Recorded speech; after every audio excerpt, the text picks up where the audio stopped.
Yeah, I wanted to wait until something else happened to talk about this. American Fork Police Department made a response about the $200,000 stolen Lego set from a dying man and his son.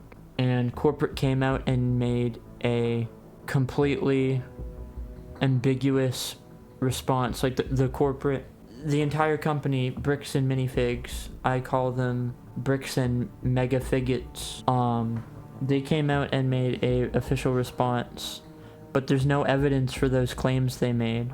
Like, they tried to give back a couple $1,000s worth, and then in this official corporate response on the Oregon store on their website, they say it was only worth $60,000 to $80,000 based on inventory logs. It's like, let's see those inventory logs. And yeah, so much has happened between the Salt Lick City and Bricks&Megafigs. There's just been so much corruption and religious mafia that Ben could not successfully get back the Legos so far. Like, that's how it goes with these corrupt corporations. They're either gonna legally bleed you until you cannot pursue it anymore and it's worth more than the actual crime, or you're just gonna get fucked over legally. Like, they'll try and fuck you over legally. And so Ben posted a GoFundMe, moved to Mexico, and then Bricks&Megafigs got so petty, they're like, okay, we're gonna send a temporary restraining order and potential takedown to Patreon, because we can't have that. We can't have him getting the value that we took. Like, even if you get to keep the Legos. And so this is the response from Patreon. I waited to cover this because I wanted to see something else happen. Dear creator community, my name is Jack Conti, and I'm the CEO and co-founder of Patreon. On May 29th, Patreon received an official takedown request filed by Bricks&Minifigs for media and accounts related to Reckless Ben and an ongoing dispute regarding a local Lego consignment issue. This is the verified complaint with exhibits. This is the request for immediate content removal pursuant to temporary restraining order. And this is the motion for the temporary restraining order and preliminary injunction. So after an extensive review and investigation by Patreon's trust and safety team, we have in fact unfortunately determined that Bricks&Minifigs can stuff it. Stuff it! We're keeping Ben's page up.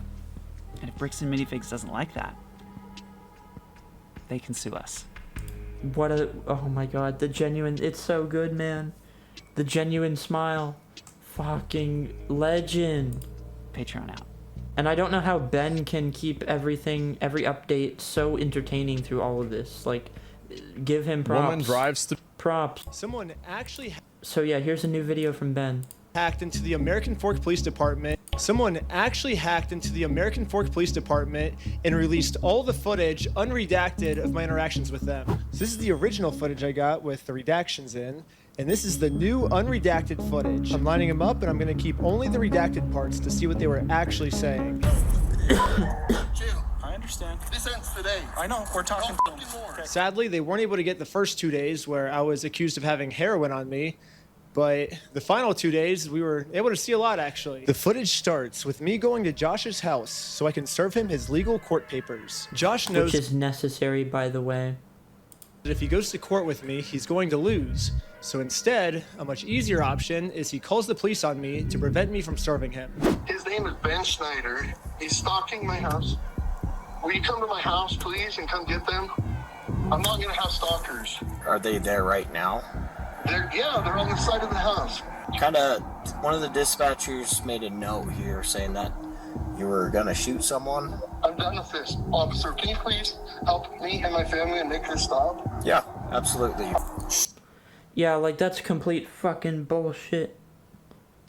This is wasting of resources and avoiding accountability. She had a consignment deal with a guy named Brian Mansell.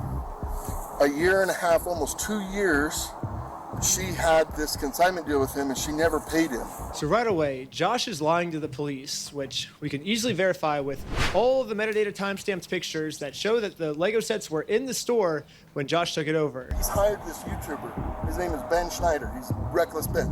They sent people in saying they're going to murder our manager. Never fucking happened. I'm done. What do you... Oh, you're done all right. Yeah, you're done all right, buddy. You're done. Not with him, with yourself. What are you guys doing here? So we are in a court case with them and we have to serve them legal papers. She is a process server and she's trying to serve you papers. She's not a process server. Really? Okay, what's your evidence of that, tough guy? Okay. Get the papers. Have you? I think you need to stop taking the tea. Fake Have you paper. dealt- They're fake. Go get the papers. You're okay if I bring those over to you? Absolutely. They're fake. You have to see those papers? Yeah. Cope. Cope. This is what you're trying to serve them with? Yes. I wish we could just send him an email. I wish we could just send him a phone call, or the court could just send it to him, but this is what we're required to do from the United States court. So we're just following the instructions of the government.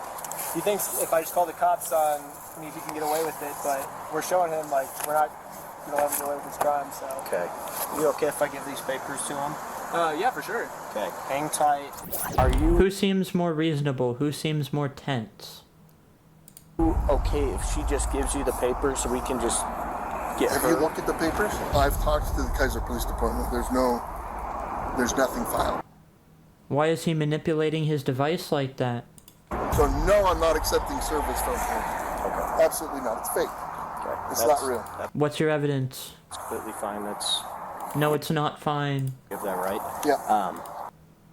Bro's in his bare feet. Literally, all this police officer has to do is be like, you are served. And then he doesn't even have to accept them. He can literally just drop them. But as long as you say you are served, that counts as illegal serving. So why doesn't this cop just do that? Like, this whole thing could be solved in literally 3 seconds. Like, here, I'll time it. You've been served. Yeah, like literally 1.5 seconds, and this could be solved. This could literally be solved in 1.5 seconds. And this police officer is just purposely choosing to make this way more complicated than it has to be. Hold on. All right. What are you wanting done today? As much Besides, obviously, talk to. as much as you humanly possibly can. I can screen charges. I'm open to screening charges through our attorney. Yeah. Instead of serving these court papers like the police officer promised me he would, this officer would rather screen all possible charges for me to see what random stuff they can make up about me. I'm gonna go talk with him, give him his paper back, since you do not want this. Can I Correct? just peek at it? What was that? Can I peek at it? It kind of puts me in a little bit All of a right, never bind. mind. It's fake. Yeah, this isn't personal whatsoever. You can, yeah, no, what the fuck, man? There's no lawsuit anyway. Okay. So anyway, I'm gonna give this back to him Yeah. and trespass her. Because here's the thing. Like, think about this logically. Do you think Where I'm living, if I was acting like this, under like, dude, no, bro, it's so fucking whack. a process server would show up with a guy that's been harassing me, a YouTuber, to serve papers in Utah? Josh knows that if he gets served these papers, it's going to be really bad for him. And at this point, it seems like he's willing to make up any story he can to get us arrested before he gets served these papers. They sent a lady in, and the lady's like, "Oh, I'm going to murder you," to Amanda, the manager. And now, Josh has just committed a felony. Lying to the police officers about a false threat I made to get me arrested Exactly. is super duper illegal. He That called is the store extremely illegal. a billion times, threatened the employees. No amount of justice is going to be enough. These people are causing more harm than what their own lives are worth. And they're wasting resources where they could be helping genuine people. He does not want the paper. So He's not want the papers? here's that back for you. Okay. I'm not sure what this is. I've never seen something like that. To be honest with you. These are court papers. Okay. Have a good rest of your day. Okay, see ya.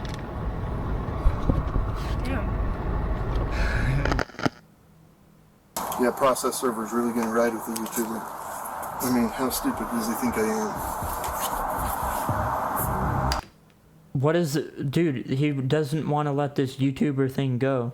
It doesn't matter. Why does that matter in relevance to the fact that there's a process server? They have fake service papers. And the girl is like, she's like, oh no, I got to serve in these papers. Like they printed up a fake lawsuit, you know? And I'm like, oh yeah, do you think the process server would really be riding with the YouTube guy to deliver papers to a guy that he's been harassing? This is all circumstantial. This is all hearsay. I'm like, do you think I'm stupid? I think you're pretty fucking stupid. I don't know what to do, man. So, did you call the police again? I just don't know what to do, man. I'm done with these guys.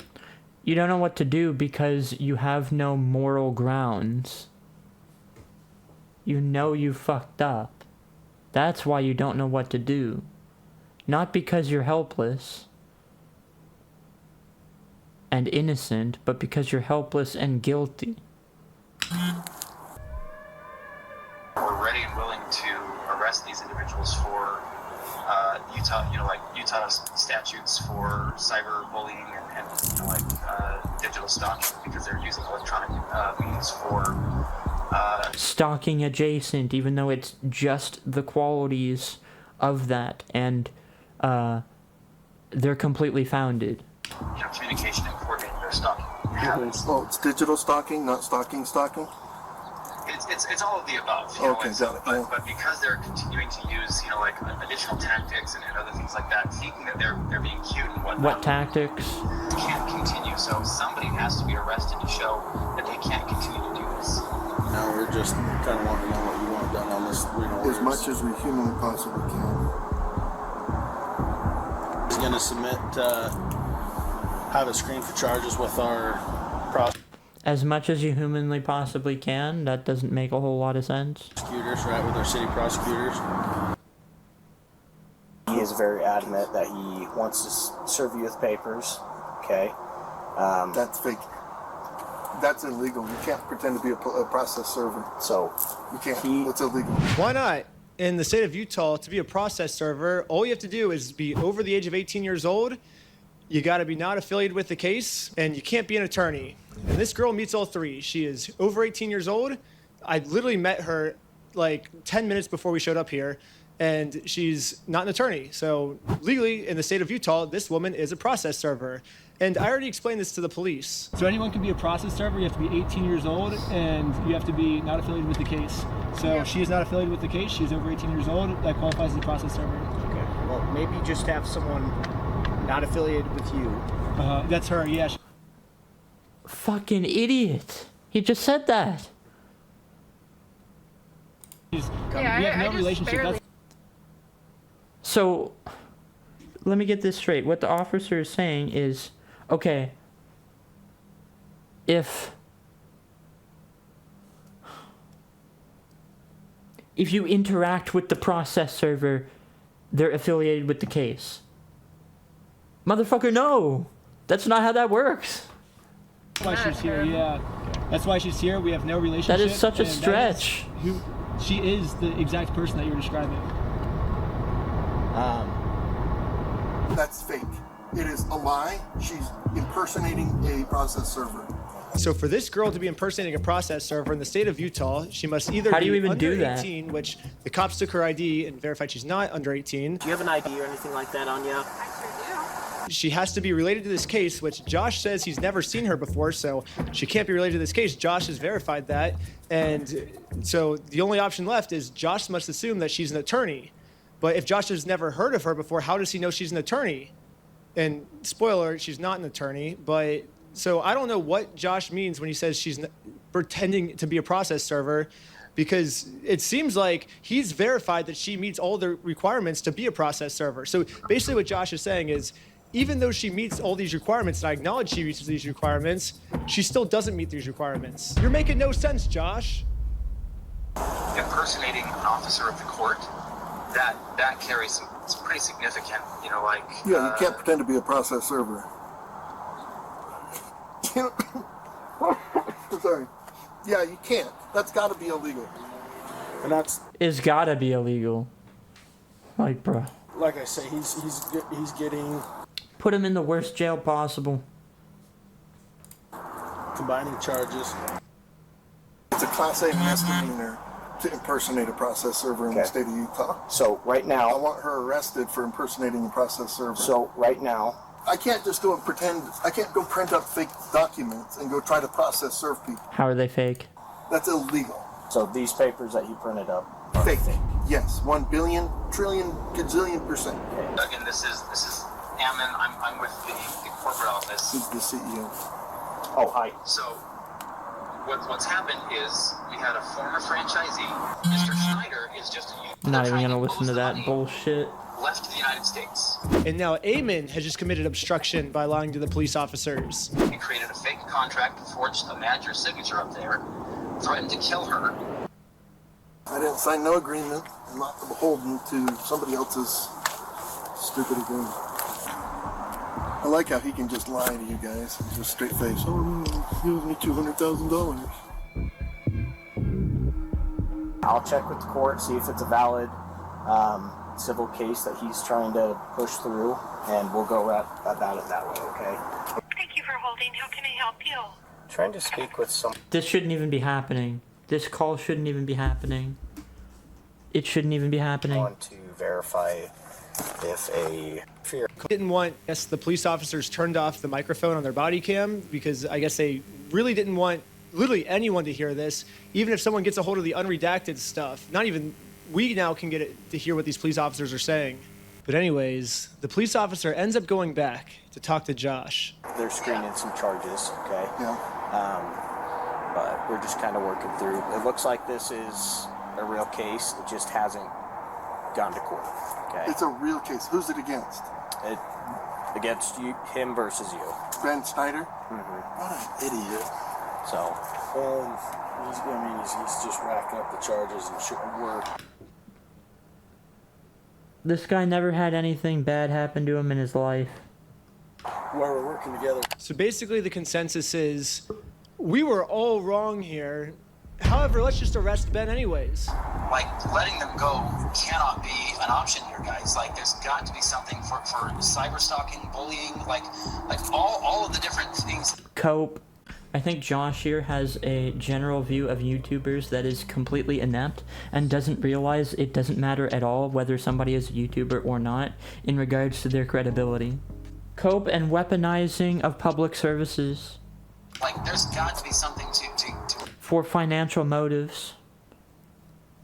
Grand theft. arrest them and send a message that this is not appropriate, this is not okay. I'm in agreement with you. Again, that's why we're kind of working Yeah, we know, because you're a fucking idiot. through this right now. Hello. You don't just deserve your job gone, you deserve to be in a just as bad a prison as this guy, if not worse. Okay. Okay. Find you back. Am I being arrested? You're under arrest right now. Really?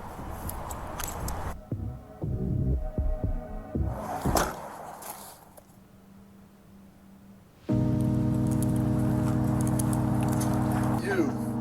Hello, There we officer. go. I love So, you.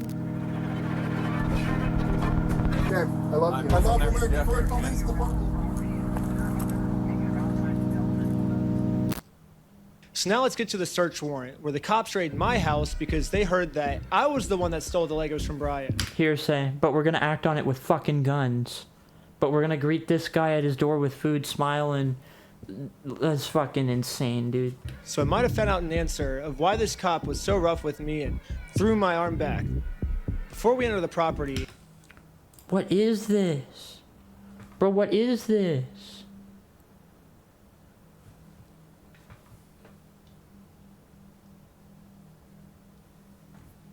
I've never seen anything like it.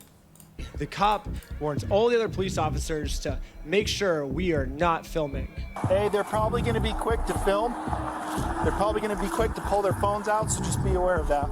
However, when we got raided, I instantly pressed the record button on my phone because I was terrified these police officers were going to do something and try and hide it from the public. But I guess the police officer sees that I'm filming, and once he sees I'm filming, I think he was like, as punishment for filming me, I'm going to bend your arm back upwards and injure you is my guess of what happened, because afterwards he says this. The main kid had his phone recording, so I shut it off, but... The other kid had a GoPro. How many did you get? These are not professionals, these are functional animals and should be treated as such. Humans are animals, neither should die, there's a natural order to things, gotta eat, disease happens. Living things have conflict, life without conflict is meaningless. Bring as much conflict as possible down on these fuck asses. You got Ben? We got 5 right now. Including Ben Schneider? Yes. Sweet, that's good. Next, we got some unredacted footage of me using the bathroom.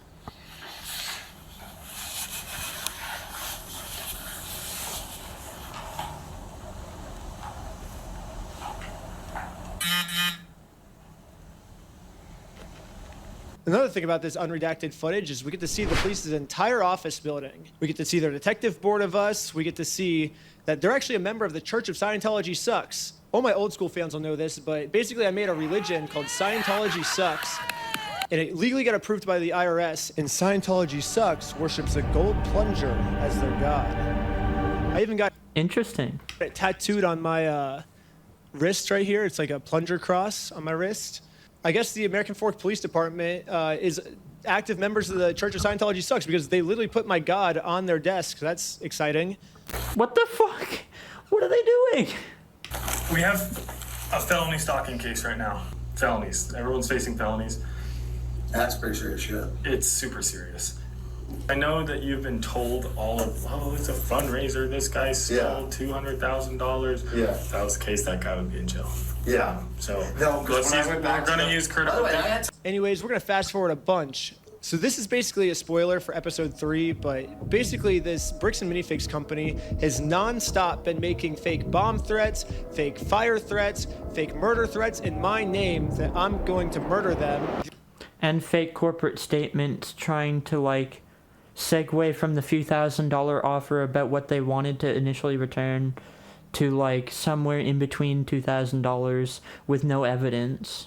Or somewhere in between $200,000 with no evidence of any of their claims. The only problem is, obviously these are all fake threats. I would never do something like that, but... Erroneous.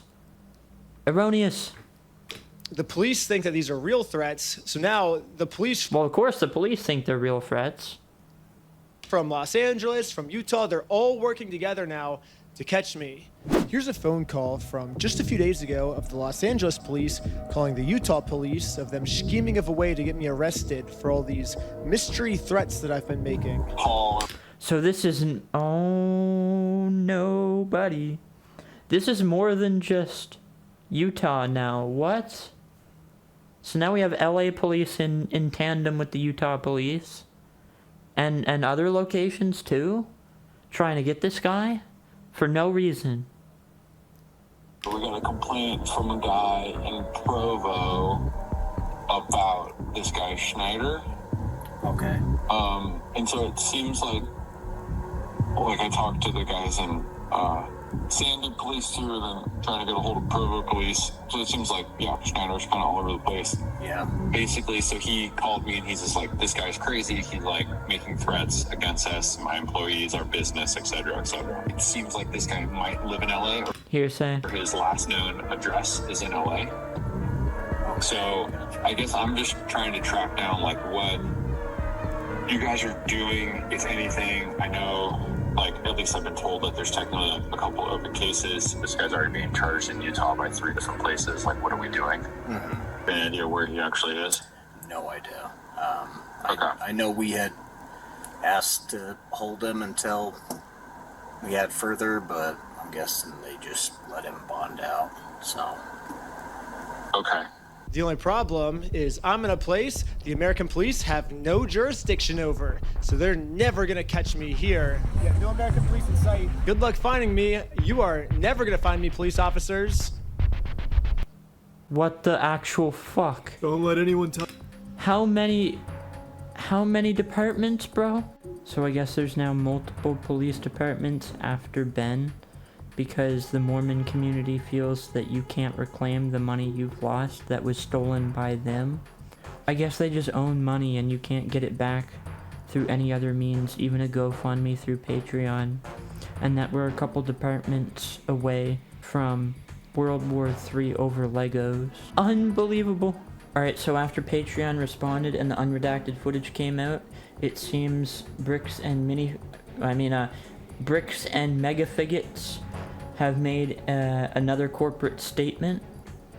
The last one was bullshit. They initially tried to give back a few $1,000s worth. Then they tried to claim inventory logs show a total value of 60 to 80 grand. Which is also bullshit, just like the rest of that corporate statement. And now,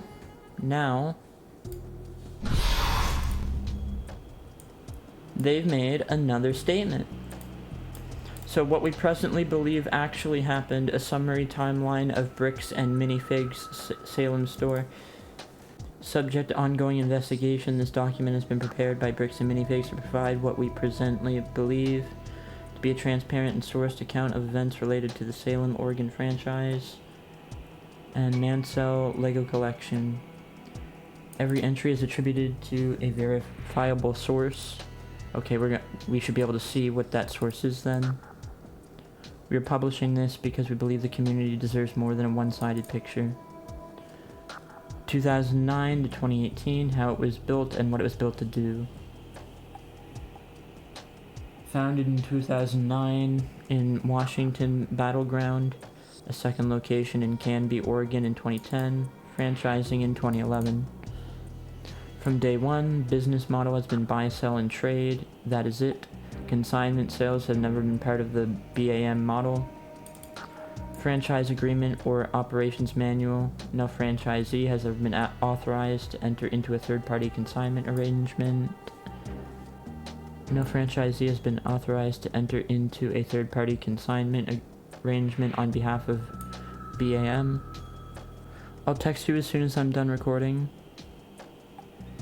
Need to get this done for the Bricks and Minifigs update. It's really good. Awesome. Alright, I'll finish this, then I'll find that out.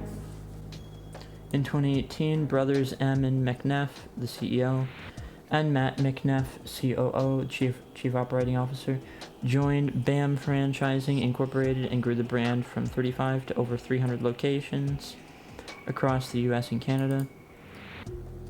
BAM stores are independently owned and operated by franchisees bound by the franchise agreement and operations manual, which do not permit third-party consignment of Lego product. Source, BAM team. Yeah, but that's been proven. Dude, this isn't a reliable source. This doesn't tell us that this line here is true. Source, BAM team. Dude, that's not a source. We investigated ourselves and found nothing. What does bro even do? Late 1990s to 2023, Ed and Brian Mansell build the collection, investing $20,000 set in $20,000. Okay. In the 90s, Ed Mansell began investing up to $20,000 in Lego Star Wars sets over 10 to 15 years, holding them as an investment for his grandchildren's college education. Brian indicates that the collection grew to over 780 sealed sets and 1,200 minifigures. This included a few rare individual sets. At least one is estimated to be worth over $10,000, and some minifigures estimated to be over $1,300 each. The 200 grand figure that circulated in public Facebook posts, it's not a circulated thing, and it's not just Facebook posts, alright? By both Brian and Crystal Law Gorman, as Salem, Oregon's public page in 2023, was a promotional figure used to generate excitement for a public display event, not an actual wholesale or retail or other documented market value. And no verbiage around consignment was used. Both parties own records place. This isn't even correct grammar. Both parties own records. Oh, it is correct grammar, okay. Both parties' own records place the realistic high-end value at approximately 95 to 100 grand. That is not true. When Ed decided it was time to sell, his son Brian took over, admittedly not knowing the Lego resale world, and around September 2023, Brian walked into a Bricks&Minifigs store and asked the owner, Crystal, if she could help. Crystal's own words, published on the store's Facebook page, I told him even if we couldn't sell the collection, I would help him figure out how much it was worth, because I didn't want him to get ripped off. And I think that's why he trusted me. Source, Collectors Week Podcast, Salem Kaiser, BAM Facebook page, managed by Crystal Law. So it's just another, we investigated ourselves and found nothing. October 2023, unauthorized consignment. Crystal and Brian entered into a consignment agreement. Agreement was never authorized or approved by BAM Corporate under the governing agreements. Corporate wasn't formally made aware. Crystal entered this side deal as a personal arrangement and or as the owner of the Salem, Oregon location. Crystal never introduced BAM Corporate to Brian, and it was not aware of any authorized consignment agreement. The unauthorized consignment agreement included a clause allowing either party to terminate within 30 days written notice. Included a clause requiring Crystal to insure the collection. No evidence of any insurance has been discovered. Before the unauthorized consignment agreement was formalized, Crystal took approximately 40 sets to a Rose City Comic Con 2023, September 22nd to 24th. As a trial run, according to her, sales reportedly went well. The written complaint and the June 4th announcement. Bro, is that not what this is? Yeah. So apparently this entire page is a source. Okay. Apparently this entire announcement is a source. That makes a whole lot of sense. Not. Public unveiling, November 7th to 12th. Announcement that it's open to journalists and the public, November 11th to 12th. It would be stored off-site after hours for security. After the public display, social media posts indicated the collection would not be kept in the store after November 12th. Event took place as announced. Ed Mansell, the reported 83-year-old father of Brian, who entered the consignment agreement with Crystal, attended the event and was photographed alongside Crystal with the collection on display. Brian posted on his own Facebook and on the 11th of November, "What a fun day." A couple photos of Dad and Crystal with the collection being shown this weekend at Bricks&Minifigs Salem Kaiser. This doesn't prove any kind of ownership on corporate or the franchise's end, though. This doesn't prove shit. What does this prove? November 2023 to October 2024. Monthly payments and disorganized tracking systems. Monthly payments and disorganized tracking systems by Crystal, owner of Salem, Oregon location at the time.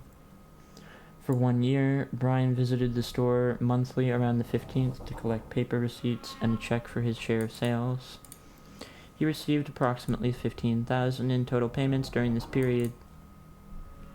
As was stated on the Collectors Weekly podcast on April 16th, 2025. Okay, well, there's a lot here I'm not absolutely sure of. Like, especially this.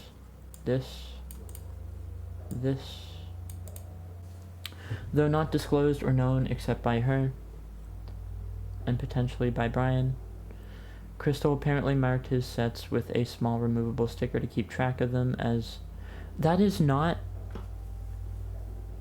very secure. A fucking sticker. So cashiers could track sales and file receipts for monthly payouts. Were they made aware of all of this? Like, all of this? I don't think so. This information was not explicitly disclosed by Crystal to the store staff during her tenure as to why, nor the new incoming franchise owners in 2024 November upon her departure.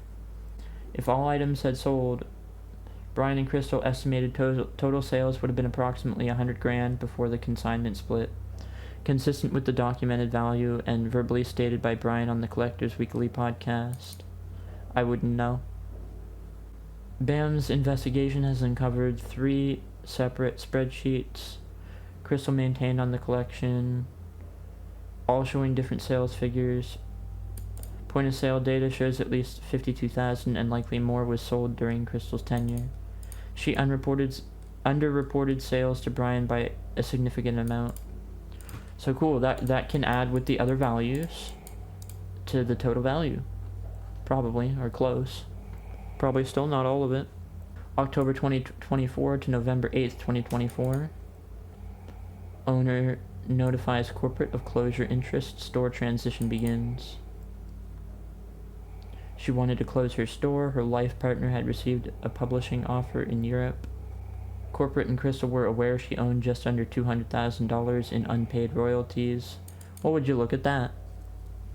Unpaid lease and covered vendor bills, rendering her insolvent and triggering BAM corporate securities interest in the inventory.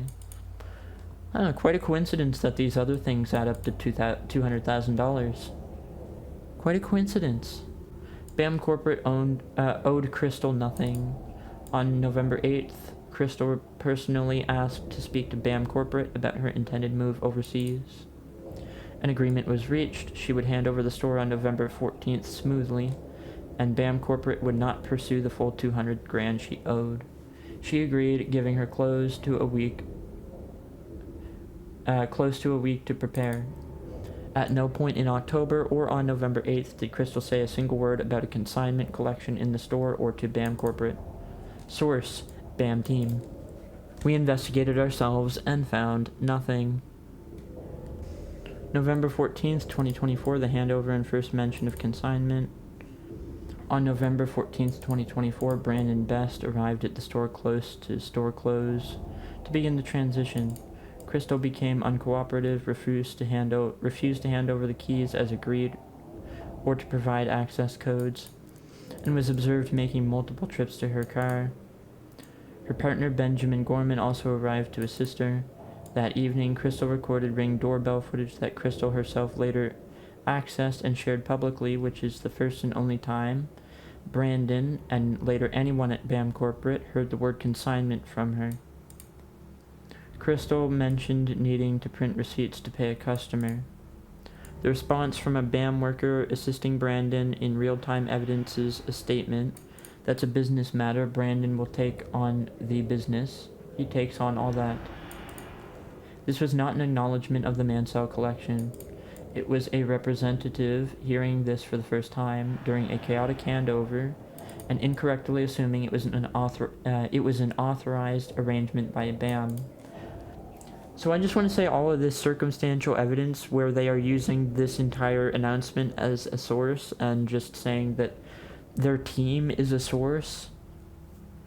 This evidence is a lot more flawed than the evidence against Brandon Best, Josh, and the American Fork Police Department, and now nearby departments searching for Ben Schneider. This is not credible in comparison with what is credible that everybody is speaking about. At all. Like, bro. Crystal shared this footage publicly, but only a portion of it.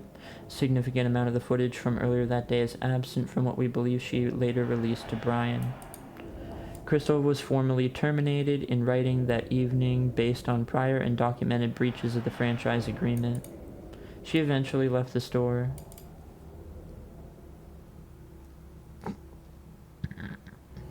So we're going to pin it all on Crystal now, and we're not going to give any actual credible source that isn't like 2, 3, 4 years old and completely irrelevant to the now circumstances. Yeah, okay.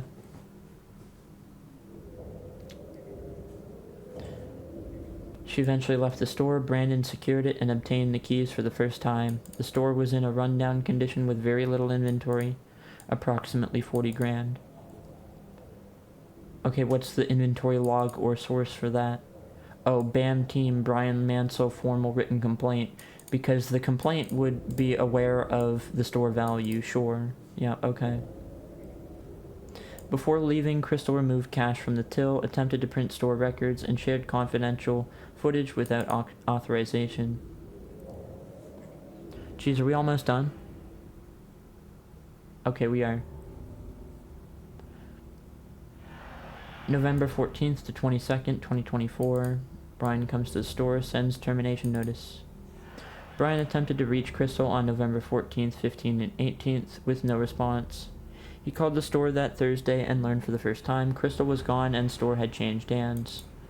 Brian came to the store 3 times with printouts of his contract and an inventory list. He was met with confusion from the new incoming franchisees who did not recognize the agreement. Brandon confirmed BAM was not a party to it. Josh was also present and accompanied Brian through the front of the store, where Brian would not identify any of his collection on display. Brian called the police. Officers appropriately deemed it a private civil matter. On November 22nd, Brian sent a certified mail notice addressed to the Salem store formally terminating the consignment agreement between himself and Crystal's LLC, citing failure to pay the November installment and refusal to allow inventory inspection.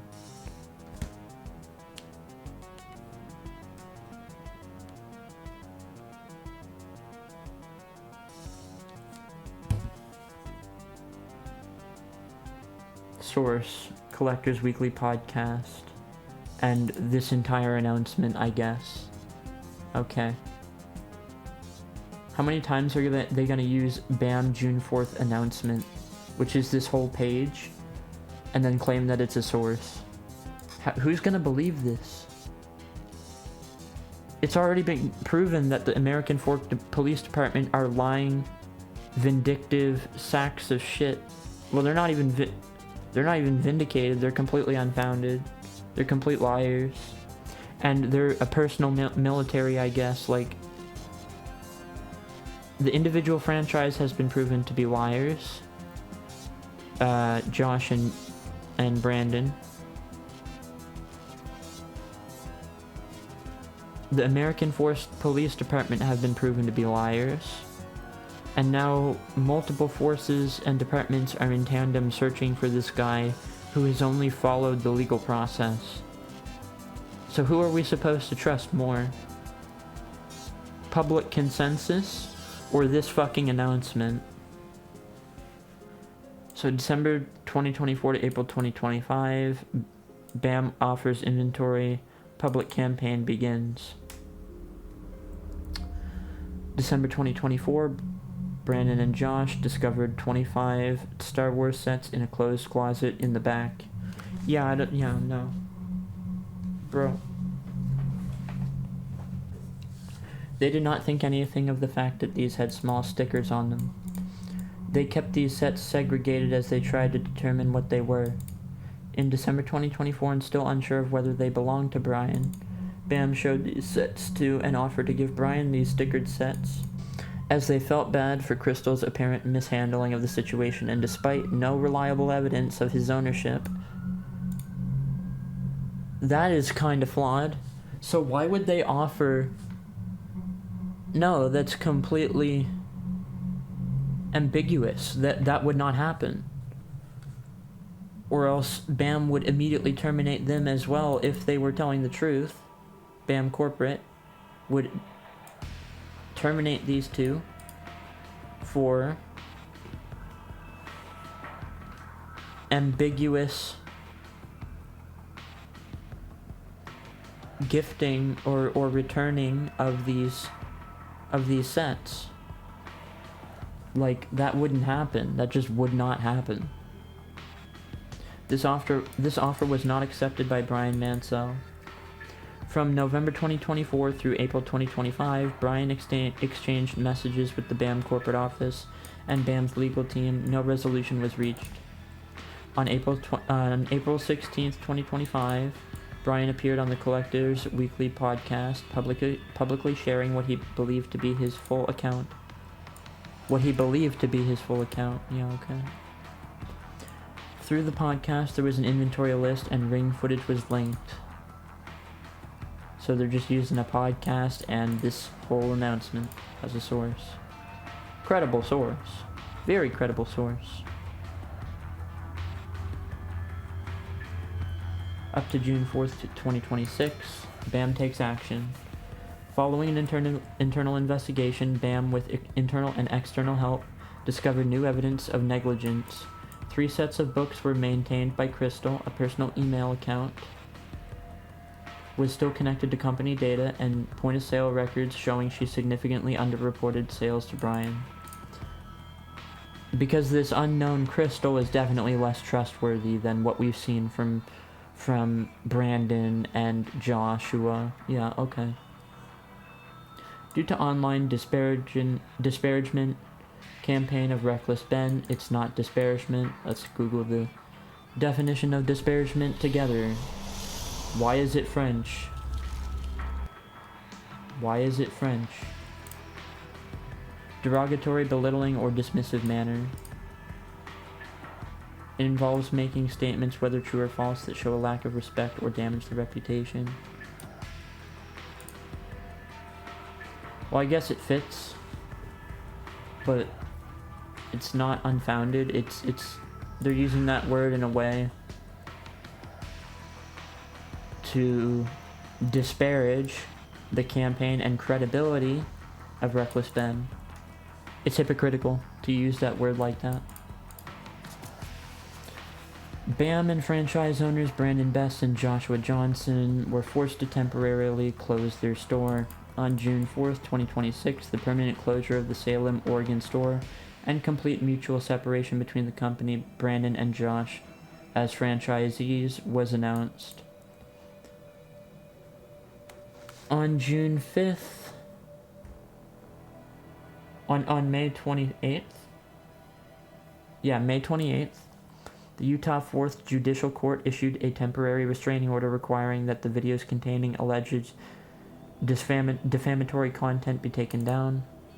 The CEO personally extended an invitation to talk with Brian with a direct offer to sit down together, review the spreadsheets, consignment agreement, and point-of-sale data to attempt to informally and fairly resolve the problems associated with Crystal's dealings with him, including offering him to take every Star Wars Lego item remaining in the Salem store, whether identified as his or not, and to otherwise find a way he might be made whole for anything demonstrated to be unaccounted for. As part of the proposed sit-down meeting, BAM even indicated a willingness to potentially dismiss Brian personally as a named defendant in its lawsuit against Reckless Ben and any others relating to defamatory online videos and other misconduct referenced therein. A GoFundMe for Brian has raised over $350,000 as of June 3rd, 2026. Source: BAM June 4th, 2026 announcement. So what about the death threats against Reckless Ben? And what about the slanderous, erroneous death threats claimed by Brandon Best? Wasn't it? Was it? Yep. What about the slanderous, erroneous, supposed death threats against Brandon Best that were completely untrue, with evident personal interaction between him and the American Fork Police Department? Like, what about the erroneous claims versus actual death threats from these franchisees against Reckless Ben? Like, that's fucking lunacy. This is insane. I'm done. I hope this is the last video I have to make on this, but probably not. Like, more just keeps happening. It's insane. got the streets. Wait, so what's going on here? Looking like it's Gotham. We got another update. City out here. So CoffeeZilla just made a video talking about his investigation that he's doing into the whole Bricks&Minifigs reckless bin thing. And in doing this investigation, he discovered Lego vigilantes that have been going around causing a ruckus, even getting into physical altercations, throwing hands, eating knuckle sandwiches at other Bricks&Minifigs locations because they believe that they're all operated by the same cast of comic book villains here. Well, they're not, but they are equal, like, in a way, yes. Because if you look at the corporate statements, they're fucking bullshit. I didn't think this needed to be said. I thought this was something everyone understood, but clearly not. The Bricks&Minifigs that started this whole thing was a single location that corporate came in and took control of and put in Dumb and Dumber, and that was Patient Zero here. That was the genesis of all of this. But that doesn't mean every Bricks&Minifigs is the same. Yes, it does, because look at the fucking statements themselves. You cannot take them at face value. That's fucking bullshit. See, the way that this works is these are franchise locations. So that means... Yes, there's over 300. They are owned and operated by individuals that aren't necessarily Bricks&Minifigs corporate zombies like Ammon. Ammon isn't going to each and every single one of these locations with it putting everyone under his thumb and fucking tweaking on their nipples or anything. These other locations, like the ones where people are now going in their fucking slap box and getting the brass knuckles put on, are not associated with what happened here and likely have no involvement with... Right, but there's no substantial proof of the announcements and claims that corporate BAM has made. Ammon, or any of the higher-ups... There might be some merit, partial truth, but we cannot take everything at face value. On the Bricks&Minifigs food chain. They are separate entities under the same umbrella, but they are operated by different individuals that likely don't have a whole lot of, exchanging of saliva with the top brass at corporate. This isn't the fucking Tyranids. It's not some giant hive mind here where you march into your local Bricks&Minifigs in bumfuck Idaho and start beating up the manager there. All of a sudden, Ammon's going to be feeling all of those blows and falling over in pain while he's taking a shower. They are not connected in that way. They are owned, overall managed by the same big corporation, which is Bricks&Minifigs, but these franchisee locations have nothing to do with what happened here or what Bricks&Minifigs corporate has been doing. And likely they are also extremely upset about everything that's happened here because it is affecting their business as well, because now there's no trust in the Bricks&Minifigs name, which is something I was talking about, where this torpedoes the entire business across the board because of this. Now, if there's ever a problem at a franchisee location, customers don't feel safe, that corporate will come in and help them.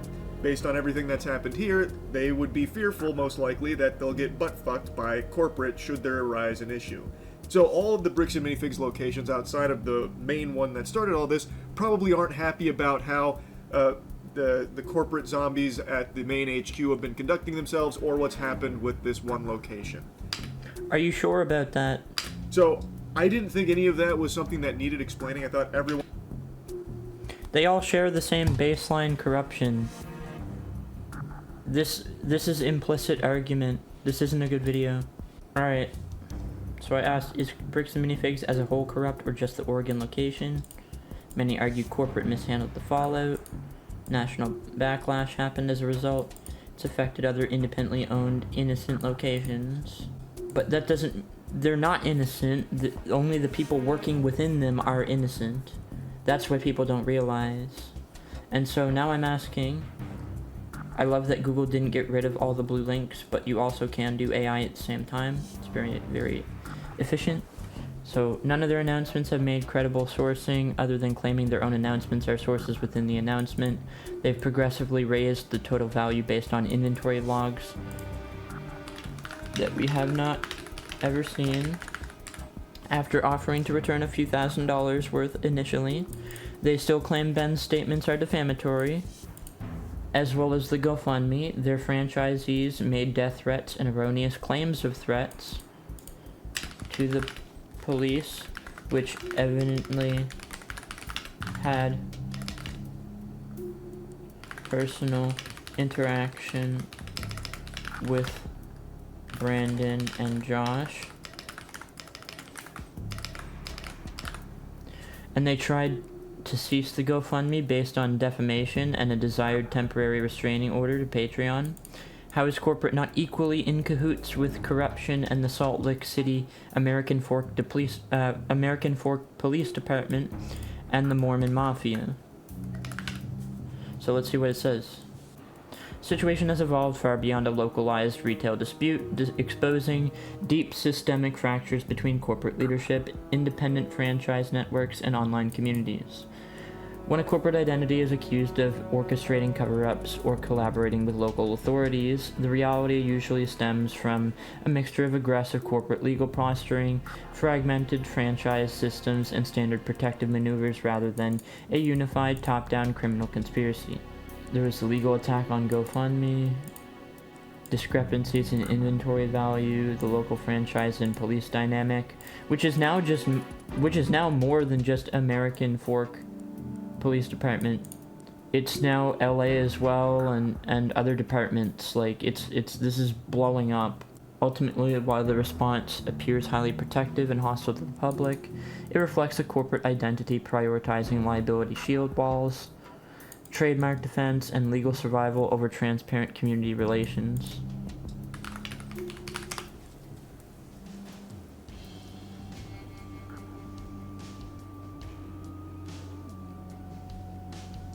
Yeah, they're prioritizing legal survival over community transparency. They are definitely complicit, and this is way bigger than one location. This is the first time I've seen Charlie be wrong completely. I think this video was maybe rushed.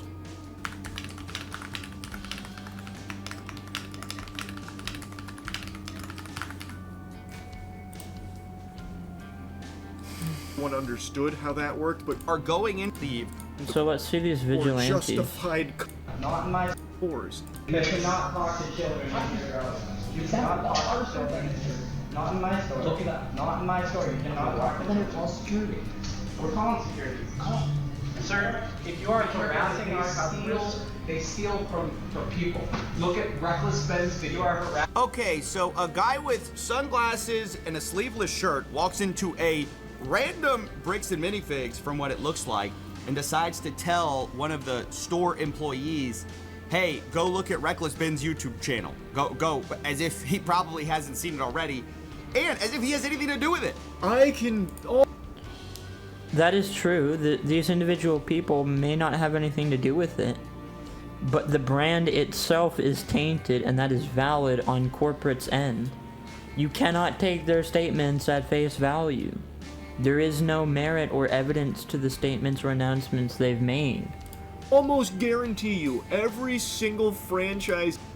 Stop implicitly believing the rest of corporate is fine. See, across the country, across the globe, any single person with a pulse in the LEGO community, and it's not even spell. Get out of here. Get off. You're gonna have a series of hats. So CoffeeZilla gave a great, concise summary.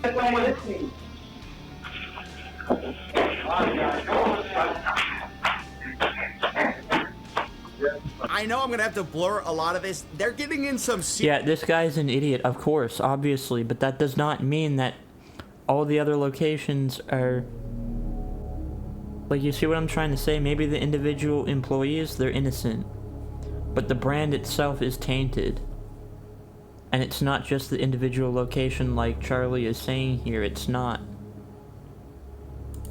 Words with the manager, and then I also can't understand how just a customer at the store would be like, absolutely not on my watch, and then start putting hands on the guy for it and then getting into a fight. Like a full. That is unreasonable, of course. Full-blown fight. It's just absurd. It's actual, like, it's just preposterous. I'm done.